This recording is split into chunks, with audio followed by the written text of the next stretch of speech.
पश्चिम बंगाल के नंदीग्राम में छठे चरण की वोटिंग से पहले भड़की हिंसा। बीजेपी की एक महिला कार्यकर्ता की मौत के बाद पूरे इलाके में तनाव। सोनूचूरा गांव में के मनसा बाजार में 22 मई की रात टीएमसी और बीजेपी के कार्यकर्ताओं के बीच हुई थी झड़प।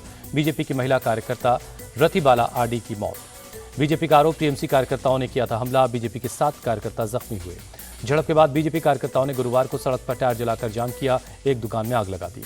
पुलिस ने प्रदर्शनकारी बीजेपी कार्यकर्ताओं पर बरसाई लाठियां। हालात पर काबू पाने के लिए सेंट्रल फोर्स लगानी पड़ी। बीजेपी नेता शुभेंदु अधिकारी का आरोप, सीएम ममता के भतीजे अभिषेक के इशारे पर हुआ हमला। एफआईआर में उनका नाम भी रखा गया है। बीजेपी नेता अग्निमित्रा पॉल ने सीएम ममता बनर्जी पर लगाया हिंसा की राजनीति का आरोप। कहा, इसका जवाब बंगाल की जनता बहुत जल्द देगी। कांग्रेस नेता अधीर रंजन चौधरी ने किया सीएम ममता बनर्जी पर हमला। कहा, जब से टीएमसी की सरकार आई है पश्चिम बंगाल की कानून व्यवस्था खराब है। टीएमसी नेता राजीव बनर्जी ने कहा, पारिवारिक विवाद को बीजेपी ने टीएमसी के खिलाफ चुनावी हिंसा का रूप दे दिया। टीएमसी प्रवक्ता शांतनु सेन ने नंदीग्राम हिंसा के लिए बीजेपी की आपसी लड़ाई को ठहराया जिम्मेदार। कहा, टीएमसी को बदनाम करने के लिए लगाए गए आरोप। बीजेपी नेता मिथुन चक्रवर्ती ने हिंसा न करने की अपील की। कहा, पश्चिम बंगाल में बीजेपी के पक्ष में माहौल है। बिहार के महाराजगंज में बीजेपी नेता अनिल कुमार ने जान से मारने की धमकी देने की शिकायत करवाई है। प्रदेश कांग्रेस अध्यक्ष अखिलेश प्रसाद सिंह के बेटे आकाश सिंह पर लगाया है आरोप। अनिल कुमार ने एकमा थाने में आकाश सिंह के खिलाफ शिकायत दर्ज करवाई। पुलिस के मामले की जांच में जुटी है। इंडिया टीवी पर टेलीविजन का सबसे बड़ा शो, हजारों की भीड़ के सामने पीएम मोदी से रजत शर्मा ने किए सवाल। टीवी पर करोड़ों लोगों ने देखा सबसे धमाकेदार शो। इंडिया टीवी के कार्यक्रम में तालियों की गड़गड़ाहट और मोदी मोदी के नारों से गूंजा भारत मंडपम। पीएम मोदी ने कहा, ये एनर्जी, ये जोश 4 जून के लिए बचा के रखिए। इंडिया गठबंधन की हार तय है, इसीलिए ईवीएम को गाली दे रहे हैं। पीएम मोदी ने कहा, देश के लोकतंत्र को बदनाम करने की साजिश हो रही है।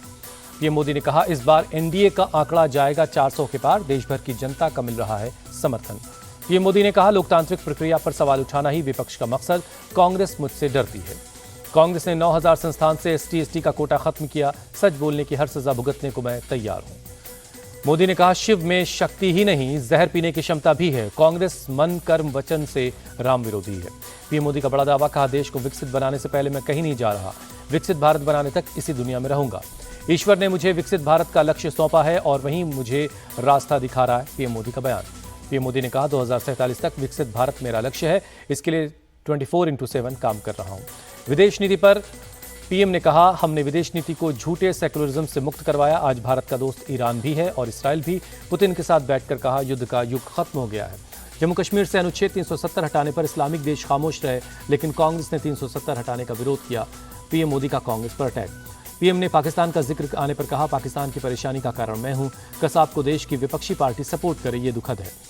पीएम आज हिमाचल और पंजाब में करेंगे चुनाव प्रचार। हिमाचल के शिमला में सुबह 11 बजे और मंडी में 1:15 बजे करेंगे रैली।